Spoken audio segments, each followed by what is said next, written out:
Coucou, c'est Hélène de H contre les nuisibles, infestation blatte, deuxième passage dans ce logement incroyable. Le propriétaire a enfin réussi à dégager ses locataires, parce que là on parle bien de dégager, et il a essayé de traiter l'appartement lui-même. Pourquoi ça ne marche pas? Donc, la faute au produit, la faute à l'applicateur, vous allez comprendre. Donc les infestations blattes, je vous montre un petit peu l'appartement vide. Donc le monsieur il avait mis des fumigènes. Et puis il avait essayé, donc il a mis des fumigènes et il a essayé les grosses gouttes de gel. Et donc, pourquoi ça ne fonctionne pas? Déjà le fumigène, il ne va pas, donc le fumigène c'est très bien quand ça court sur les murs, hein, et ça a marché.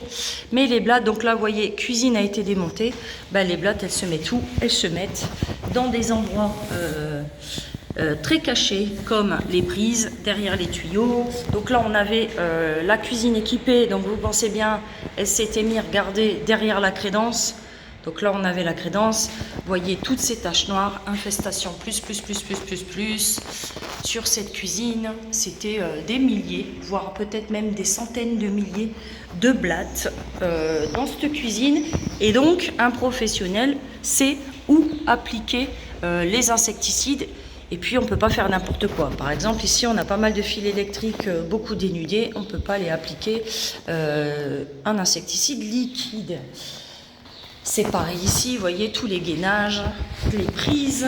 Donc là, effectivement, le propriétaire avait bien fait, il avait essayé de poser du gel d'appâtage qui est censé empoisonner les blattes. Donc ça a marché quelque peu, hein, mais si vous voulez, les gels de grande surface destinés aux particuliers n'ont pas une rémanence de fou.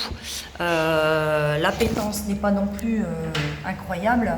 Et donc on a un appât qui n'est pas forcément mangé par les blattes, qui n'intéresse pas les blattes. Et donc échec du traitement. Les professionnels ont des solutions adaptées, donc on a plein de choses différentes à vous proposer qui permettent d'arriver à désinsectiser une infestation blatte hyper importante très facilement. Regardez, là un petit exemple. Donc là on a une fenêtre et puis il y avait un scotch presque invisible puisque le scotch a été peint. Et quand je le tire, et ben on avait du monde, hein. Regardez. Voilà. Et ça, un particulier ne pense pas à aller regarder tous ces petits détails, puisqu'en fait, il suffit d'une blatte pour que ça recommence. Donc n'hésitez pas, faites appel à un professionnel pour la désinsectisation blatte de votre logement. Appelez Hélène de H contre les nuisibles.